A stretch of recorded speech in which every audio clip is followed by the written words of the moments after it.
Well, hello everyone. This is Dawn Otten-Sweeney, and first off, I want to apologize for not being live.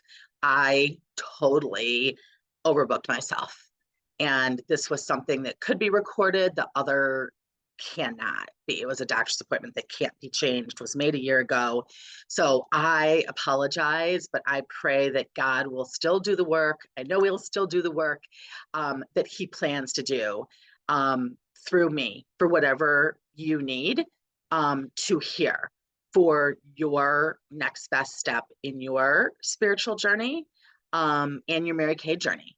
Because I have found that with so many of us, it can't be separated, which is such a fantastic thing. That is one of the things that attracted me to Mary Kay from the beginning, seeing women as comfortable talking about their business as their faith and applying God's word, the Bible, to their business Monday through Friday.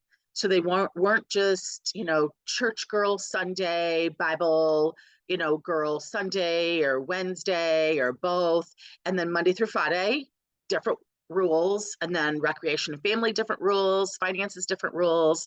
I loved seeing women live an integrated life. That's where the word integrity comes from, integration.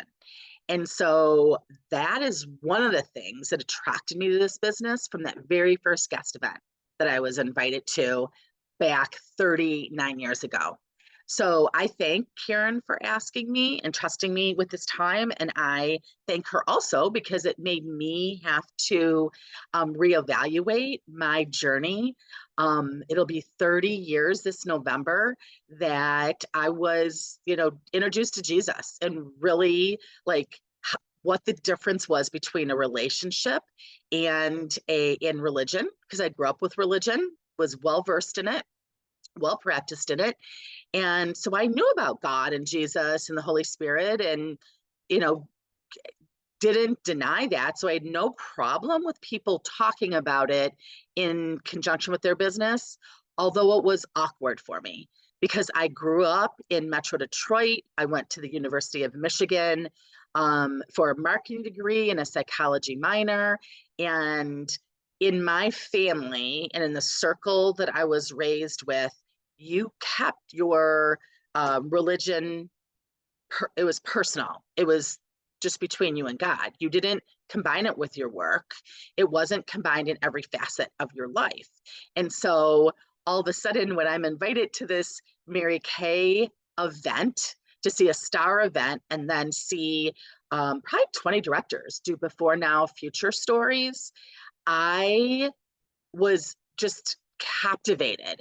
First off, by a culture that women were encouraging each other, because I hadn't seen that. In the mid 80s, when I got out of business school, they called it the queen bee syndrome. And how interesting is it that a bee has a very different meaning to us in Mary Kay.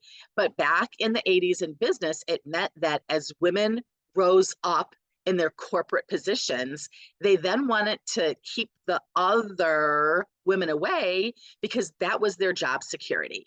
And if you think about it, I always kind of chuckle when people are like, oh, well, Mary Kay's multi-level. And I'm like, no, it's not. And actually, you're a teacher or a nurse or in corporate America, and that's a pyramid. There's one on the top and then a couple more underneath and a couple more under that and more under that. And you cannot move up when you decide you need more money or when you feel like you're ready. You can only move up if that person ahead of you is displaced or retires or is forced to leave early or quits or dies. That's the only way you're moving up. That's a pyramid. In Mary Kay, I love it because it's an even playing field. And I love that she who works the hardest, whoever puts the products in the most faces and shares opportunity with the most women, is going to make the most money and move ahead. Mary Kay Ash taught me. I went to my first seminar with her coming out on stage. I went to her home for new director training, and she taught us out of her mouth, into our ears, down to our heart, that our paychecks were in direct proportion to how many women's lives that we had impacted. And that blew me away. I'm like, I've never really heard that. When I was being recruited for jobs out of business school, they weren't talking about impacting people's lives. They were talking about bottom line. What do you bring to the table? This is what we're looking for. Why would you be good at this? All of those things. And so, a year after getting out of college, moving to a new city, I'm sitting in a mall in Metro Cleveland and thinking, this is it. Like, really, this is it. I have more month than money. I don't want to be the woman I'm being groomed for. I already had recognized the fact that the males who had the same job from the same college with the same grade point that paid the same for their tuition were making thousands of dollars more a year in 1985 when I got out of business school. And when I asked the recruiter about that, I was told that if I wanted to keep my job, I probably wouldn't ask that question again. Well, I know how Mary Kay must have felt and why she was so determined to give us this opportunity, because we don't have to deal with it any longer. If you're choosing to deal with it, that's your choice. But if don't want to, I didn't want to, I was willing to discipline myself in my Mary Kay business so I would never be disciplined by some other human or corporation again. Kathy Halou said that early in my career. If you will be disciplined by someone else until you learn to discipline yourself. And I'm like, I'm in. I'll learn how to discipline myself because I don't fit there where someone else is disciplining me, telling me teachers get told when they can use the potty, and this is when your vacation is, and during your life, this is the rhythm of your work, and you're going to have to figure out how to squeeze, marriage and children and teenagers and aging parents. That's your problem. It's not ours, and don't bring it to work, and don't bring your faith to work for sure.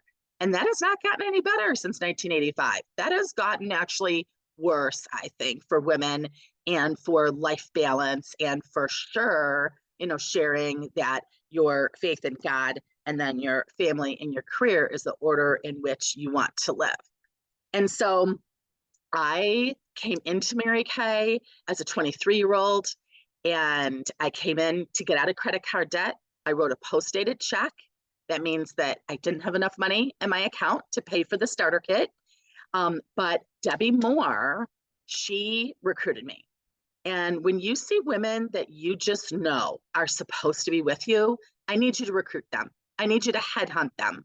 In corporations, you're headhunted for what you can bring to the table. She was headhunting me for what I could bring to the table for Mary Kay and for her team.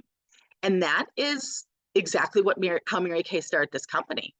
In the Pass It On book, Jennifer Cook, who was Mary Kay's personal assistant for 25 years, shares that after the first 9 consultants were picked, then they were told to find the 100 most prestigious women in the community to further this company. And so, gosh, we've come a far way from that, haven't we? When we're getting $35 e-starts, throwing enough spaghetti on the wall and hoping someone's going to do something other than personal use.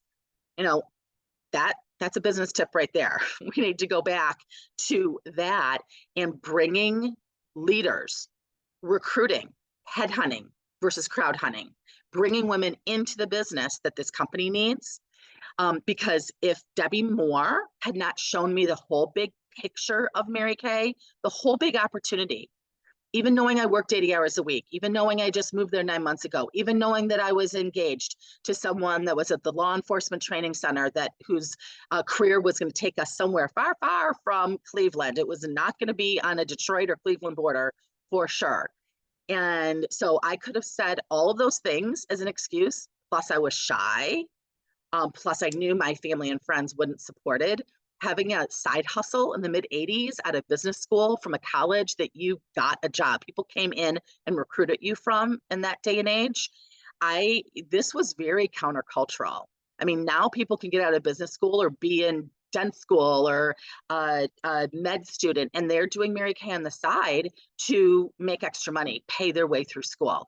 That wasn't a common thing in the 80s.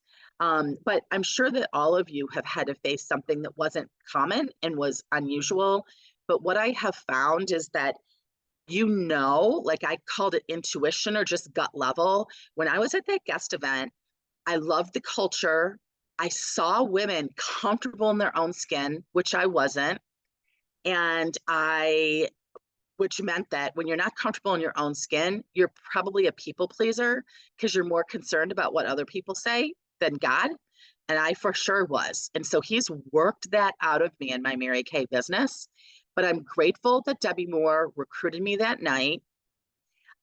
She didn't tell me to go home and get a link. She didn't go home and pray about it, go home and talk to your fiance. If I had any of those questions, she would have answered them. But every question she answered so that I could make a decision that night. And honestly, you guys, a starter kit, I was making a decision for far more than a starter kit because I told Debbie Moore, if I start this, I want your job. And she said, come on, let's go. And I love it. Debbie and I still talk. She's been retired since January of 2020. And still, I'll get a text. Okay, it's time we need to catch up. Like, this is such an unusual culture. But if she wouldn't have recruited me, I would have gone home, talked to my family that were not happy about it. I mean, my parents had just put me through business school, and now I'm calling them, telling them that I'm so excited. I'm going to be selling lipstick and representing this cosmetic company and being in direct sales, which wasn't something my mom never had a direct selling party. I was never taught how to wash my face. I was not a cosmetic girl. And I honestly had preconceived notions that Mary Kay was just for women working around their family to make a little bit extra money. And at that stage, I needed more than a little bit extra money. I needed to get out of credit card debt. And my goal when I got out of business school was to make a 6-figure income by the time I was 30, which now really isn't that big of a deal, but actually it is. The average woman in the United States makes less than $65,000 a year working full time, and a lot of times with multiple degrees and lots of responsibility. And so I am grateful that she didn't I look back and went, thank goodness she didn't let me say no. And I was so intrigued with her. I mean, talk about faith in heels. That woman was in the mall in heels and a woman's suit. In the 80s, when I went to business school, we were interviewing in navy blue suits, men cut, white ties and maroon, or white shirts and maroon ties. And I'm like, I'm not a boy. I don't want to wear that. And so I saw Debbie Moore in this beautiful suit, some of her bar pins on, some of her Mary Kay jewelry. And I'm like, that's what I thought it would look like to be a working woman of the 80s. And it didn't look like that. They didn't pay you enough to look like that. And everyone was like trying to be relevant in the culture. And something I love about Mary Kay is that we've always been countercultural. We were countercultural in the early 60s when it was free love and drugs and rebelling against Vietnam. So lack of trust in the government and in companies. Sounds kind of familiar, doesn't it? And there was, the economy, women could not get a loan unless their husband or brother, a male, signed for it. Remember when Mary Kay took her compact to the Lincoln dealership and said, I want a car painted this color. And they said, okay, bring your husband. She went across the street to the Cadillac dealership, and that's where the first pink Cadillac came from that was made for Mary Kay Ash. And so I'm grateful that she wasn't afraid to close me. How many people have we lost? And who knows? Maybe their salvation was in their starter kit like mine. That scares me. Like, we need to do our job with excellence, playing by the rules of the game. Book, coach, sell, recruit again. Book, coach, sell, recruit again. Sometimes because you need to, sometimes because you want to, and sometimes you're going to get to a point where some of us are already at, I can't not.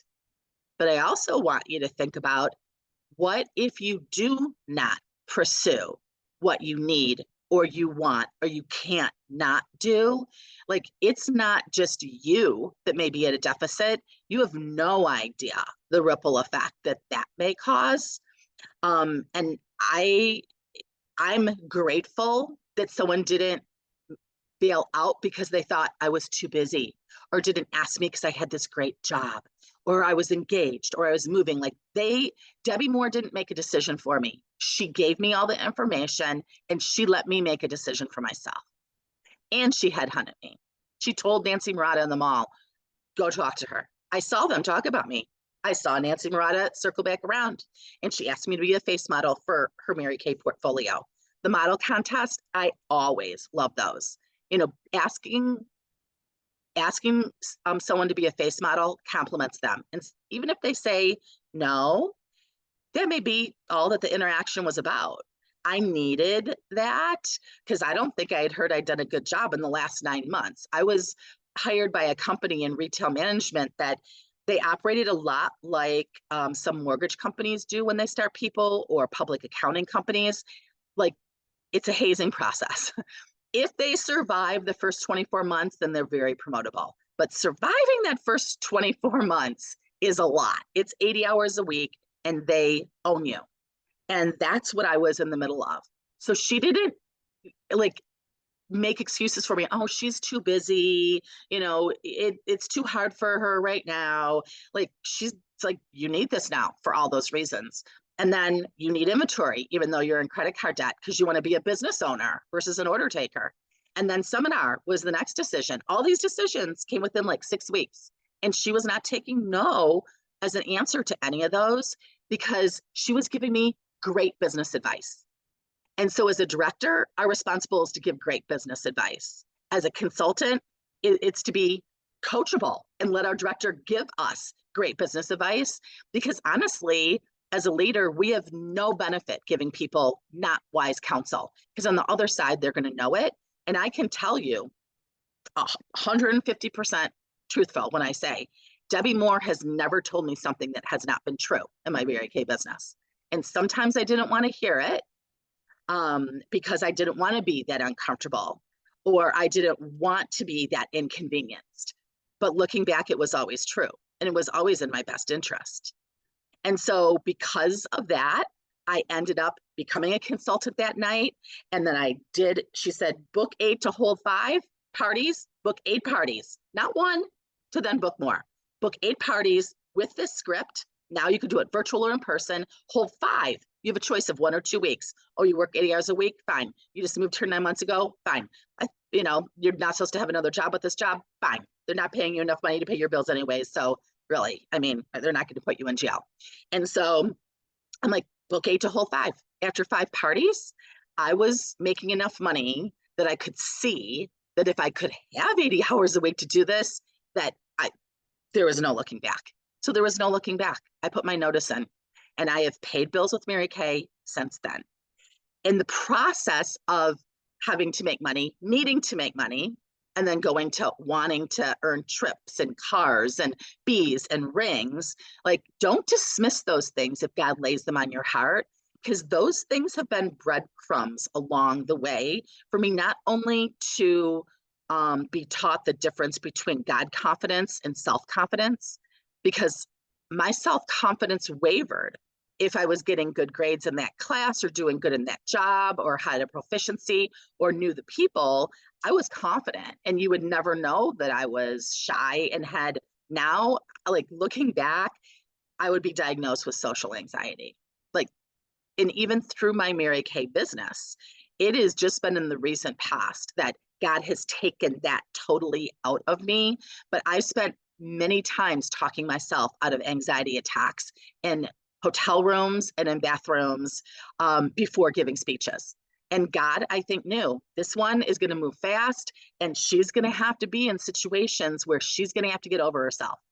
And I remember Debbie Moore telling me one time before I was speaking as a top 3 at a career conference, one of my first years as a sales director, maybe my first year.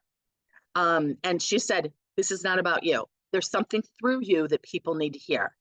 And you guys, that released me from being so shy and self-focused when I realized that this isn't about me. This is about something much bigger than me. It's about that woman. Like, it was about me being in a mall. Like, that consultant was scared to talk to people, but Debbie made her talk to me.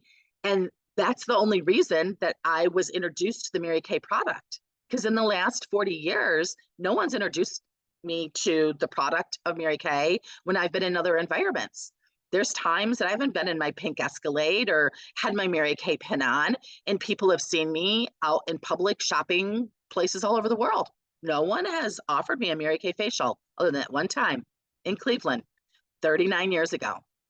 So I played by the rules of the game. I guess I was too naive, or I had, been a good student. And so I figured, I was going to be a good student of Mary Kay. And I wanted Debbie Moore's position. She promised me she was going to give it to me if I earned it. And so I wanted her position.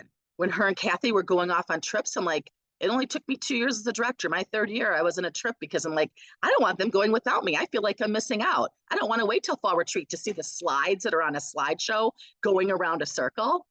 And so I earned a trip quickly. If you want a certain ring, if you want a trip, if you want a certain position, a certain jacket, shirt, whatever it is that God made you, He knows what it is that you're going to pay attention to. And again, those were all little breadcrumbs. Was it a need, a want, or I can't not do it? Regardless, looking back, all those things led me up to a point in November of 95. I had been on 3 trips, 1 extension trip, and God's had to work a lot of pride out of me in this process. And I remember being on my first extension trip, my 5th year as a director, like killing it. I think I had 12 first line offsprings. I'm like, I don't know what all these torturous, eye stories are about for nationals, because this is going to be a piece of cake. And God's like, okay, I got her right where I want her. And so I got back from that trip, and it was one of those valley years. We went from like 850, 900 down to having to work really hard to get that Cadillac qualified for $500,000. And I know a lot of you would say, I just like to be there. That'd be fine.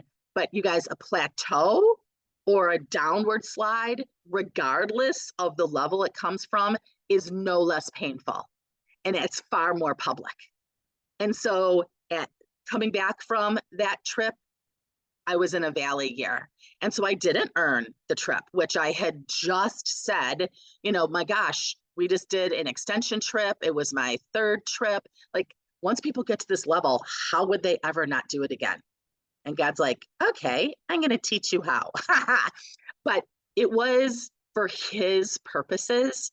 He needed both me and my husband, because my husband had moved up equally as fast in the bureaucracy of a federal agency, and myself and Mary Kay. And we both got to a place where we're like, okay, we have the 6-figure income apiece. We have the house. We have these 2 little babies. We had all the things that we thought would make us happy and whole. And both of us realized there was something missing. And so, enter in God with His master plan. I earned in a drawing, because when the going gets tough in Mary Kay, the tough get bumblebees. And so when I was going through that downward spiral of directors bailing and of people like doing some shenanigans, they got pulled out of directorship that I had no idea about, I said, what, I can't do anything about these other people's choices. What I can choose is what I do. And so you get back out there in front of more faces and you get a bumblebee. I mean, you start gold medaling. And so that's what I did. And my name was pulled out of a hat to earn a trip to Paris for 5 days with Debbie Moore, all expenses paid.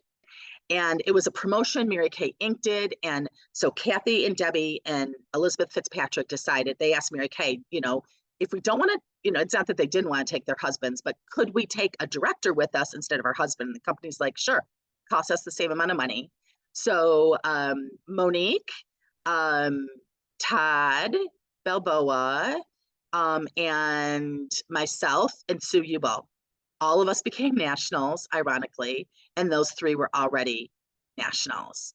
They picked us out of a hat, and we got to go on that trip. And on that trip, I saw Kathy Halou and Sue Yubo every night. They were in the Word. They were reading the Bible every night, like reading it, like opened up and reading it. And you guys, I had seen pastors and priests read Bibles. I had seen Bibles in pews, but you definitely weren't going to write in them because you're supposed to leave them there instead of stealing them. And I had at confirmation in 2 different denominations, my initials on leather-bound Bibles that have never been cracked open. But looking back, my paternal grandma and grandpa, my grandma I heard was an amazing Bible school teacher, and my grandpa just salt to the earth, followers of Jesus Christ. And so I had that picture looking back, like that in my family was an anchor of just sanity and peace. And me and my brothers still talk about, spending nights at their house and time with them. And that, like, that is who showed us what it looks like when God is shining through and working through human beings, just unconditional love. And so I saw them reading the Bible and I started to hear them like, oh, like this is like, I'm having flashbacks of Vacation Bible School and confirmations and church, for the whole time growing up, and went, oh my gosh, I remember one night sitting there and literally I could see scales falling off my eyes. And that's a pretty radical conversion. I mean, and Sue and Kathy talk about it now. Like they would go back to the room, like, do you see what's happening? Oh my gosh, this is so exciting. So I'm 9 years into Mary Kay. I'm an extended trip director. I have 2 young kids. I'm in my early 30s. And I sit there in that room going, oh my gosh, like I'm getting this. And when Kathy Halou said, here's God, here's you, and the only way to get, because of sin, is to get from where you're at in the world and to God, she drew a cross, and across the cross, she wrote Jesus. And I, from that moment on, like all the scales were gone and I was filled with the Holy Spirit. And so I came home from that trip going, I'm starving for the word. I felt like I hadn't been fed my whole life. That's how I felt, starving. And so I'm like, what do I do? And Kathy Lou goes, get a life application Bible. And she recommended the Living Bible. And so I started reading this every day and every night. But in a life application Bible, there's descriptions in the bottom, which I needed, because this was like reading Mandarin Chinese to me, although I couldn't not. I was starving. And so every night and every morning, I'm reading this. And it took me as long to read the footnotes as it did the actual verses, but I couldn't understand the verses unless I read the footnotes. And so 9 months after that, and we were going to church, but again, I was hearing religion. I wasn't like, I wanted the relationship that they had. I finally realized why Mary Kay Ash was so different from any other businesswoman I had ever met or business owner, for saying that if you lose your family and your marriage to be successful in Mary Kay, you're not successful. And when I went to her home and I walked out and she hands me a dollar bill with Matthew 25, 14, 30 written on it. And it took me literally 9 years of my career to look that up after this Paris 95 incident. And it's a parable of the talents. And check that out in the Message version. It's talking about the person that had 2 talents, turned it into 4. That's multiplication. There's a great book by John Bevere, the Multiplying Your God-Given Potential, has a big X on it. The person who had 5 talents turns it into 10, but the person that was given 1. So 2 and 4, it doesn't, like, comparison is so dangerous, because the person that had 2 and turned it into 4 got the same report card from the master as the person that had 5 that turned it into 10. It wasn't the end result God was looking at. It's, are you being obedient to doing what he asked you to do? Not what the world thinks you should do, not what your church friends think you should do, not what your husband, your kids, not what anyone else thinks you should do, what God made you for and how he made you to work through you, and you being obedient to figure out where he's working and match up with him and learning his character, his purposes and his ways, so you are not fooled, because there's lots of crazy stuff going on in our world, including in our Mary Kay business. And you personally need to know God's character, purposes, and his ways, because I don't care if someone has a national sales director suit on. I don't care if they're a pope or a priest or the president of a company, unless it is backed up by what it says in God's word, it's not the truth. And Mary Kay knew the truth. and she based this company on the truth. And she wanted, she said the most important thing that she wanted for us was not a pink Cadillac. It was not all the trips that I loved taking my husband on and still love as a national sales director. It wasn't the fun cars. It wasn't the fun jewelry.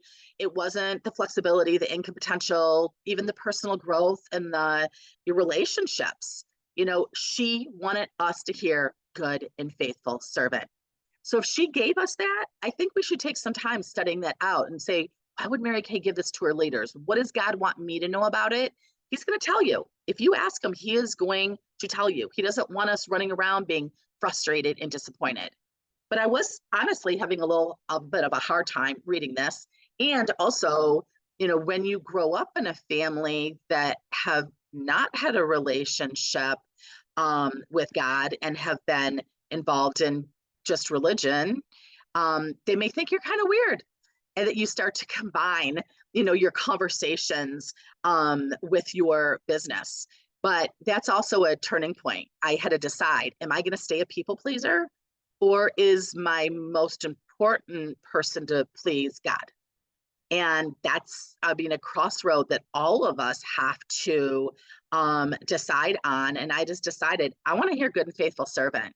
And so it doesn't matter who tells me I can't say in Jesus' name or who doesn't agree. It's absolutely fine. You get your choice. You can't talk me out of this, just like you can't talk me out of Mary Kay being as valid now as it was when it started in 1960. You can't convince me that you can't make money and pay bills. You can't convince me that people don't make enough money in Mary Kay.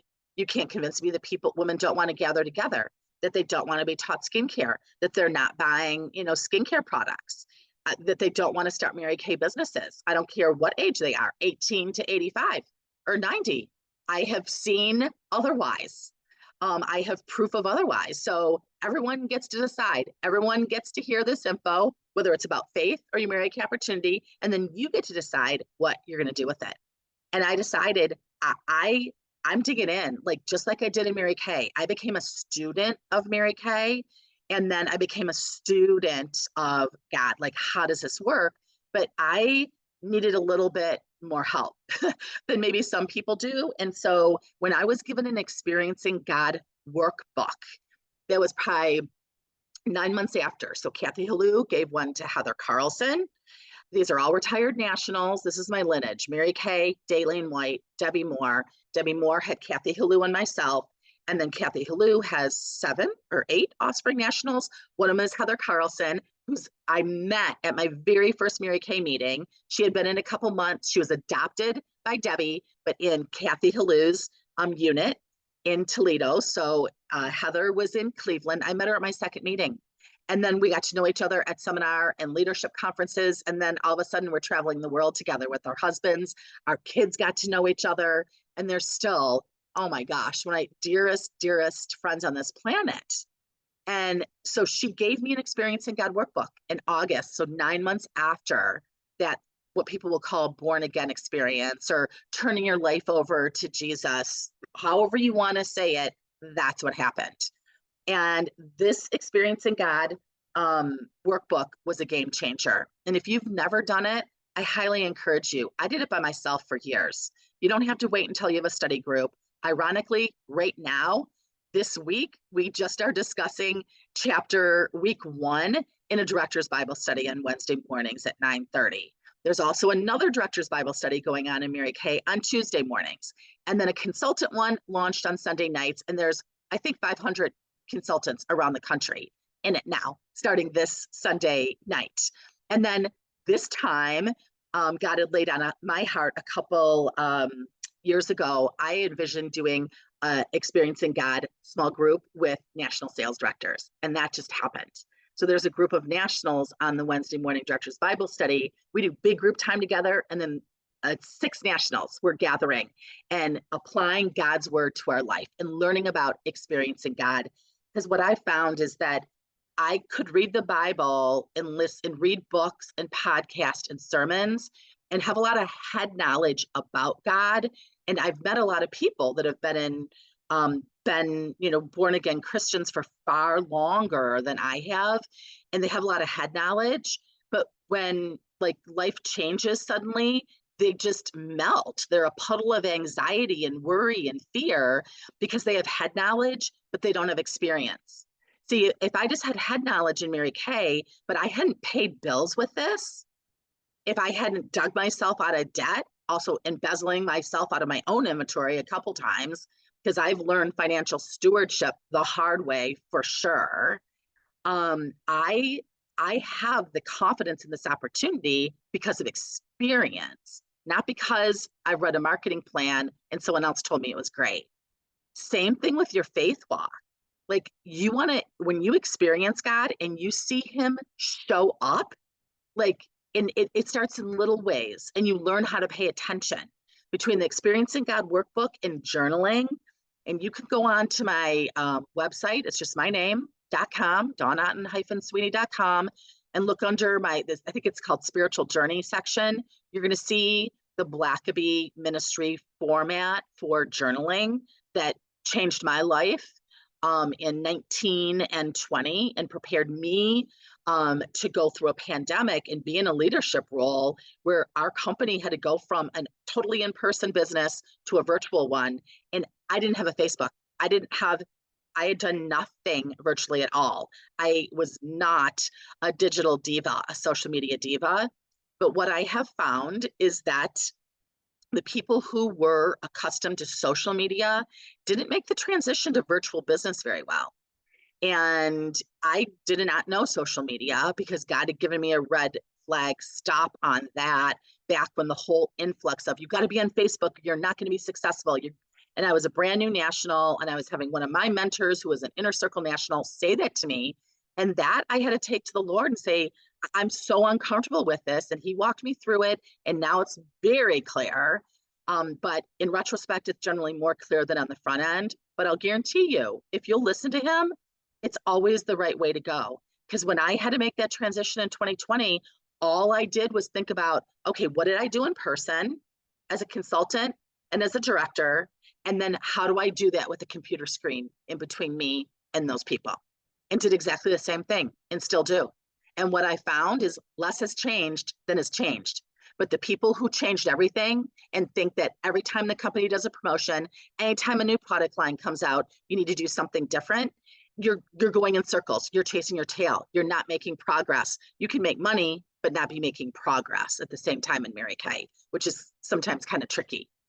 The Experiencing God workbook taught me how when people in Mary Kay were talking about, God said this, and this is my calling, and this is what I need to be obedient to. And they were using a lot of Christianese, which in Mary Kay, people do use a lot of Christianese because we can.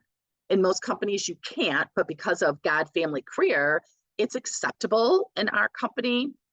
Out in the field, we're independent contractors. So we're sitting around kitchen tables. I mean, how smart was God, you guys, that he picked a woman to start a cosmetic company in the 60s. And it's set up by his principles because Mary Kay knew that women didn't really know their value. If they were allowing society to put that dollar mark on them and take territories away from her, pay them less because they weren't men. And that women were trying to act like men and dress like men to be paid like women. And she paid like men. And she knew that that wasn't going to get them there. And that women had all these wonderful attributes. And so she created a marketing plan so that these women that she created this for, wouldn't have to go through what, everyone's still dealing with in the real world. When people say, do you have a real job? It's like, I would rather die than have a real job. I mean, I guess I would live because I want to be here for my grandson and my kids in the legacy. So I would do that versus die. But why, if Mary Kay is here as an option? But she gave this to us as a way and based on Christian principles, so much so that my first 9 years in the business, I became a student and an excellent student in Mary Kay and learned how to book, coach, sell, recruit, to build offspring, earn trips, Cadillacs, etc. But the second, 2/3 of my business has been based on God's word and the Experiencing God principle that is modeled in the word, that Jesus watched where his Father was working, and that's what he did. not what people wanted him to do, not what the religious people of the day, in fact, they killed him, not what they wanted him to look like or do, not even what some of his disciples wanted him to look like and do. Now we live in this politically correct world that we don't want anyone uncomfortable and anyone inconvenienced. We only want to hear what's tickling our ears. Jesus didn't do that. And Mary Kay didn't do that either. And I'm so grateful because when I started to read the Bible and the stuff in red, if you have a Bible that has red in it where Jesus is talking, I went, oh, I thought Mary Kay said that. No way. Jesus talked about the golden rule. Wow, go Mary Kay. Like, I was dumbfounded that this company, and still am dumbfounded, but think of how smart and creative God is. And if he can create babies, if you've seen any babies come out of humans lately, I got to see that with my daughter. I had C-sections and just watched the videos like prior to that. So I had never experienced, I mean, that is a miracle. And so God can do that. He can find, 20 directors for you to build a national area if you're willing to do your part and you believe it. He can find your, people to build your unit. He can do that. He can use a cosmetic company to draw women to him all over the world. And so those women, they don't have to work at soup kitchens. They don't have to teach Sunday school. They don't have to be inside a church wall. They can actually be in people's kitchens and in office buildings and in bridal stores and at vendor shows. They can be in all the places Jesus was at. Wow, imagine that. The marketplace. And meet all these people that don't know him yet, that aren't coming through church walls for whatever those reasons are. It's called workplace ministry. And so instead of when you go and build a home for, say you take a ministry trip to another country, you build a home, you give them water, you help their quality of life, you meet a need, a real need. And then you hope that they're going to see the hands and feet of Jesus through you and an opportunity to get to meet him. And in Mary Kay, we do the same thing. We just wash faces versus feet. And then when you're, working with someone as a customer or as a consultant, you build a relationship with them. And I needed to trust the people who were sharing their faith with me because I had seen people talk and dress and act one way on Sundays and then a different way on Monday through Fridays or Saturdays. And so, and I'm not saying any of us are perfect and everyone is hypocritical at some time or another, but I'm saying in general, I needed to see women be the same, dress the same, talk the same, act the same. Sunday at church, worshiping, or whatever they chose to, invest themselves into with the church, that's small c. But then in work, we were looking at big C, which is mission, God's mission of sharing the gospel that Mary Kay set up for us and for women now all over the world. You guys, on Instagram, I just saw a thing that in China, they got some award from the Drug Selling Association, Mary Kay China did, for the impact they're having on women and children. And I just find that so interesting with it being a communist country and Christianity is illegal there, but they love building their Mary Kay businesses. And I remember hearing this story. It was Cheryl Steinman, who's a retired national in Michigan, and a missionary that their church sent out to China came back and told Cheryl, she said, I don't know what you Mary Kay people are doing. She goes, but keep doing it because there are women in China that are coming to me as a US missionary saying, tell us about this God of Mary Kay. You guys, that's our God. I hope that chokes you up. I hope that gets you motivated that when you're building your business in the US, this is like the mothership. You're supporting that's going on in other countries. When you're recruiting, that's what you're passing on. This baton of faith, Mary Kay gave to us in the sales force. She didn't give this to Mary Kay corporate. This is not Ryan and the corporate staff's responsibility. Their responsibility is to do the stuff they're doing, our website, make the products, do international branding, get stuff started in different countries, make sure we're legal, make sure people aren't doing things that are illegal. Our job is to share this product. And while we're sharing the product, Mary Kay said, everyone gets to hear about the opportunity. There's a new consultant at every party.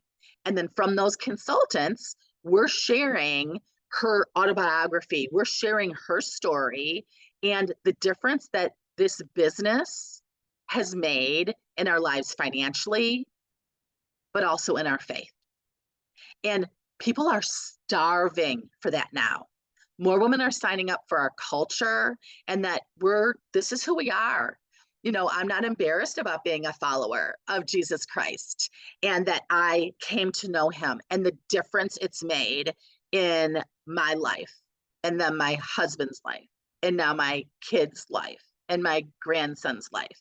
Like, that is an eternal difference that came from a post-dated check of a Mary Kay starter kit. So, we are part of something that God is doing. And in all movements of God, it always requires people to step up to the plate and say, I will do my part, because that's all God needs and wants us to do. Whatever your part is, whatever your role is in Mary Kay, you do it with excellence. And then as you walk it out, you're going to get to crossroads that, you're going to be able to look back in your journaling, and he's going to make it clear what the decisions are. And in retrospect, you guys, it's going to blow you away. I will tell you, 21 years ago, when I became a national sales director, I want to tell you a couple God stories that are God experiences that no one can convince me that he is not real and alive and concerned about what's going on in every facet of our life, not just our Sunday morning life. In 21 years ago, when I became a national, one of the directors at my studio called and said, I think you're supposed to be starting a director's Bible study at our studio. And I said, nope. I just went through really 24 months of building a national area, was $1 million director, #1 in Emerald Seminar, and then #6 in the nation, and then took a seminar 1.5 years and finished up national qualifications. I was tired. And also, too, I'm an introvert. So I'm no longer shy because I'm others focused, and I have God confidence versus self-confidence. And if that rings, there's a great book called Walking in Total God Confidence by Donna Harteau. But let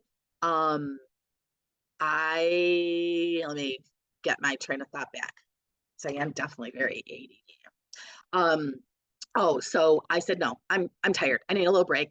Like, catch me back up on that. I remember hanging up the phone. I remember where I'd been driving. The cell phone was like this big, and God's like, wrong answer. I'm like, oh, see, I'd done experiencing God and been in the Word long enough at that point in time that I knew his voice. And you only learn his voice, just like with your husband. You started to date, and then you're married, and now I could hear my husband's voice anywhere and know it. I know my kid's voice anywhere because I've spent enough time with them. Same thing with God. In the beginning, you may go, is that me? Is that Satan? Is that God? You're going to learn it. Like, I know when I hear God's voice, and again, no one can talk me out of it.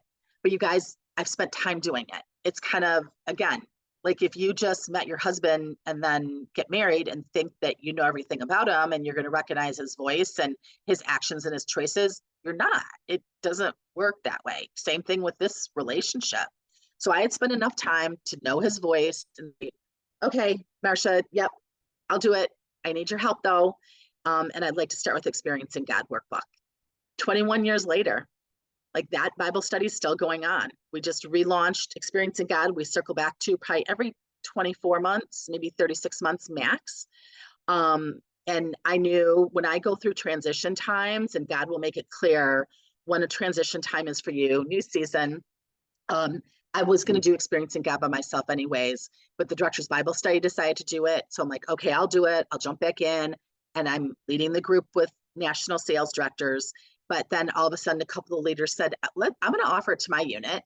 And those 2 leaders now have over 500 people. So luckily, people are jumping in and helping out, being small group leaders. And then the other Director's Bible Study that has over another couple hundred directors. In the 2 Director's Bible Studies, there's over 1,000 directors in those Facebook groups. You guys, God's doing something big in Mary Kay right now. Like that, the visioneering study, I'm on a wall. I cannot get down. I have a job to do. Like he is raising women up that are saying, I'm not getting off this wall. I have a job to do. Like I feel like that is that moment in time. Like Mary Kay was there. My husband just died of a massive heart attack at the breakfast table. Mary Kay experienced, and her accountant and attorney said, don't do it, Mary Kay. You're not going to have enough money. You can't get a loan. You have $5,000 left. Don't do it. It's not going to be successful. Thank goodness she didn't listen to the professionals or the poll or her feelings or her emotions or her family. She did it anyways, which is what we have to do right now too. Because this is a really important time in Mary Kay. Because if we don't go out and recruit women for all the right reasons, knowing that down the line, their salvation may be in their starter kit, like it was for mine, then this company may not have the protection and provision it's had. Because you guys, let's be clear, the last 62 years in our world, technology has been crazy. Many industries have totally been changed, or there aren't even companies or that industry because of what technology has done to it. And even just the example of the new foundation matching app with AI, like, oh, crazy, it's not working that great. Well, you guys, it's because we're irreplaceable. God's continued to make the individual consultant, human relationship, human interaction indispensable in Mary Kay. That protects our paychecks.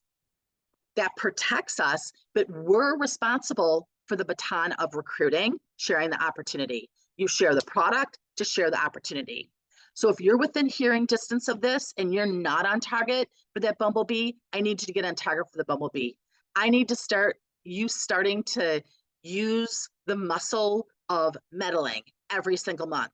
Because if you gold medal every month, you're going to have 2 or 3 people who do become qualified, Great Start qualifieds. And when you get good at selling the whole big Mary Kay picture, the opportunity, not just personal use and then hoping they'll do more, not just, get your consultant number and let's recruit for the whole big opportunity and then back down to, well, at least get your stuff at cost and see how it goes and see from the inside out. Because how are you really going to know unless you see how it goes, right? And why wouldn't you get your stuff at cost? So that's a whole nother recruiting class.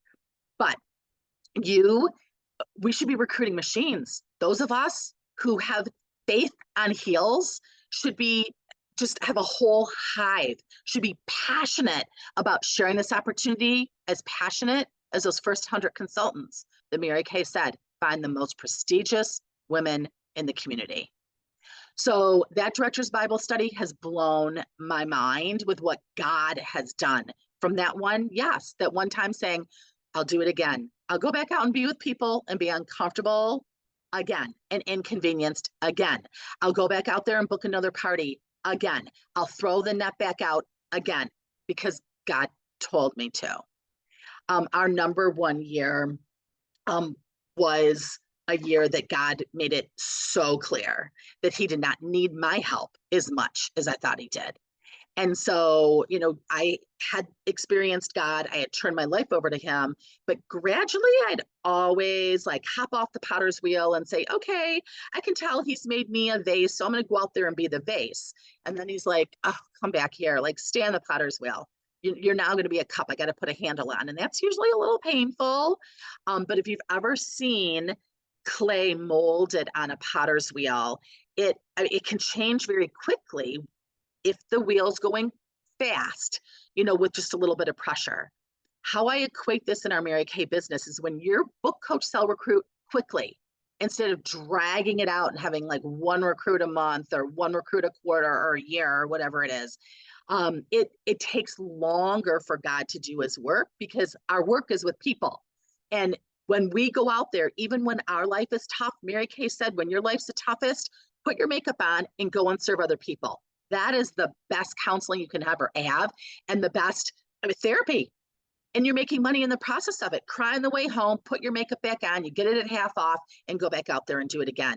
That's what our leaders taught us. That's what our pioneers taught us. That's what I saw and who I've become. But I've seen women, get real soft, honestly. And they're like, oh, that's too hard for you. So yeah, we acknowledge that life is hard. You guys, Mary Kay is not hard. Life is hard. But when life's hard, okay, sister, what are we going to do? Okay, what needs to be done here? And then how are you going to handle that with what God's called you to do in your Mary Kay business? Because he hasn't changed his mind. Nowhere in the word do I see anyone taken out of leadership because life was tough or they changed their mind without having collateral damage and bad residual effects. It was their choice to bail out, not his. He didn't just take people out. God is the same. He has not changed his mind. And if you have been clear at any time that you are called to do this, then you need to do it again and do it with excellence. And sometimes my attitude has been, fine, then I'll do it. And God's like, and you'll do it with joy. And that's a game changer there, because then you're just like, okay, I will. I'm going to do it with joy. And then he blows you away. So I guess I needed a little lesson at one time that he didn't need my help. And so our year that, okay, I'm going to end with this story. I had pulled out that dollar bill that I had laminated that said Matthew 25:14-30 in it. I looked it up and I was going to teach on that. And I was so convicted. I just started sobbing. I'm like, I'm that third person. I'm almost like a $975,000 director, almost $1 million director. And I haven't thrown my heart across the line.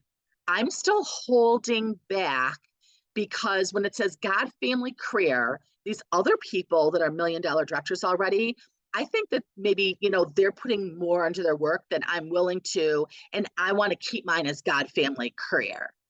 And God convicted me. He's like, first off, who are you to judge these other people? You have no idea, what I've called them to do or how I've asked them to design their time at this season of life. I mean, I had to repent for that for sure. But then I just said, okay, fine, I'm scared. Like, God, me and my husband listened to you after we were newly born again Christians. And God said, take a year, pay off all your debt. And then my husband resigned from a GS-14 position, golden handcuffs. People don't leave those. Everyone was shocked. Like, you're doing what?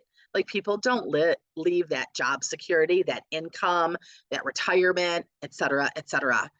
We left, had paid off everything except for our mortgage, sold our house, moved back to Michigan. Now, 26 years later, I understand, as my dad just passed this year, why he wanted us back in Michigan. I've taken care of my aging parents the last 5 years with my brother. My kids got to know their grandparents. My husband's an only child. He got to walk through his mom to her death, and his dad died 10 years prior to that. Like, it is, in all these other reasons, so clear. It didn't make sense to people on the outside, but we did it because God told us to. And so we were living back in Michigan. I'm paying all the bills. And so I'm flying to Georgia once a month. I have a 3 and 5-year-old, and I'm convicted. Like, you haven't thrown your heart across the line. And I'm like, okay, God, but like, these directors have quit. So I need to keep a big unit size because I need to have this much income, and I can't have people changing their mind. I can't have income, be lost and blah, all the stuff that we're telling him. And he's like, really? Wow. Wow. Shocking. Had no idea. Oh my gosh, we're crazy. I don't know how he puts up with us. So, at least me, I can say that for sure. So I said, okay, fine. I'm going to throw my heart across the line for 1 year, God. And every day, I'm not going to worry about yesterday. I'm not going to worry about tomorrow. Every day, just that day, I'm going to do. Like, where is God working? Not what is his will for me? What's his will? What is his will? And every day he told me what to do, and I did it. And at the end of that year, we did our first million, $1,050,000. And then the next year, we were over in Europe for an extended trip, my first $1 million trip in Ireland. So we were in Scotland and Ireland, and 9/11 happened. So we saw the planes hit. My brother wasn't at the office that day, luckily, or he would have been in the Twin Towers and not alive. But I didn't know that. We didn't have cell phones back then. So 9/11 happened, and me and my husband are stuck in Europe. So we had already done an extended trip with Mary Kay and then another extension. So I had almost 3 weeks out of the country in a pretty scary time in our world's history. And then I came home, November, December, had pneumonia. I've never been that sick before, but that totally changed me from to functional medicine versus thinking that whatever any human that had a doctor in front of their name said was the God spoken truth, that there was other options out there, but sicker than I've ever been. And then we found out in January of that year that my son was going to have open heart surgery in June. See, Jake had open heart surgery when he was 3 months old, but they told us he would never have to have it again. But he was the first group of babies that survived past 5 because a surgeon had invented a one-step open heart surgery for them. And they said, we have to do a tweak, which as a mom, you don't consider open heart surgery a tweak. And we prayed and prayed. That June was a lot different taking an infant into open heart surgery than a 10-year-old that is saying, like, Mom, I'm scared to die. And I knew I have some promises that God shared with me for my son that I knew couldn't come true if he died. So I knew that he was going to live. And we prayed it wasn't going to come by a knife and a surgery, but it did. But it was a great lesson because I told Jake, I go, you're going to make it through this. And we pray that when you go for your pre-op tomorrow, they say it's a miracle. But if not, you're still going to be healed. And he went into that surgery. It was 5 hours.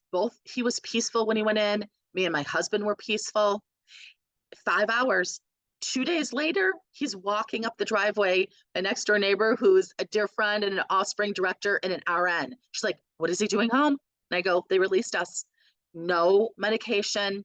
Jake has been fine since then. He's 34 years old and using his creative God-given talents to impact the world. And it's going to be exciting to see what God is setting him up for. But that was the end of June. I didn't care what happened. Actually, in that June, I've not been one to make bargains with God, but I did. I mean, I was in the Word and in Joyce Meyer's Battlefield of the Mind and the Bible and Experiencing God workbook saved my sanity because I was scared and my husband was scared and my son was scared. And I had been ranked 1 to 6 in the nation that whole year. And honestly, I didn't care. All I wanted to do is be in the Word and have God like continue to tell me it's going to be okay. It's going to be okay. I remember one day sitting there and just sobbing, going, God, I don't know how you gave your son. I don't know how you gave your son up because I can't. And so take me or I'll do the scariest thing, like whatever you want me to do. And what popped in my mind was to be an evangelist because that was the scariest thing at that point in time I could think of doing. And I can't remember how many years later it was. And I was standing on a seminar stage when seminars were huge and there was 9 or 10,000 people there and went, oh my gosh, like here I am. He's put me in front of these people and I get to share God's truth just like Mary Kay did. You don't have to quote scripture to share truth and encourage people and point people to him. Like that has come true. And that was the bargain I made. And every time that I get a little tired of speaking or sharing or encouraging and sharing truth, I'm reminded of that. Like I'll do whatever he wants me to do because I trust him and he has nothing except for good plans for you. It doesn't mean that it's always going to be easy and go how you want to. But that year we ended up being number 1 and on a throne. And my son was there 4 weeks after his open heart surgery, thanking everyone. My daughter, who was 9 at that time, thinking that the throne and her crown was hers. It's going to be so fun seeing her on a throne one day because that planted a big picture in her heart. And what I love about these Mary Kay dreams is that, like I started with, Mary Kay said, our paychecks are in direct proportion to the lives impacted, and it's the souls impacted. And you may have no idea until we get to heaven. But if our quest is to hear good and faithful servant and to become a servant as Jesus did. So walk like Jesus, listen to the Holy Spirit, and trust God. Work hard, trust God, dream big. Actually, it's work hard, dream big, trust God. That was a moment in time that I realized God does not need me. You guys, he does not need us. He chooses to work through us. So let's embrace this let's act like we're chosen and called, and let's do what we're called to do. I know Karen's doing that. Karen, thank you for asking me so I could share this story, because it's God's story. We're all part of God's story. Whether you believe him or not, you're still part of God's story. And so if you want to know more, and have it be more recognizable, to recognize the breadcrumbs, to understand his character, his purposes, and his ways, to understand where he's working, to apply and adjust to that, then get a Bible and get an Experiencing God workbook, and let's go. Because Mary Kay Ash is counting on us. She's counting on you. You're here for this reason, for a season, purposefully. Don't, get to the finish of your life and regret. Mary Kay said, be glad I did versus a wish I had. And I know that you're going to embrace whatever God's sharing with you right now and run with it, because your company needs you. Actually, your country needs you. Your world needs you. And Mary Kay's, which is God's mission field, needs you. Thanks, you guys. Have an awesome rest of the day.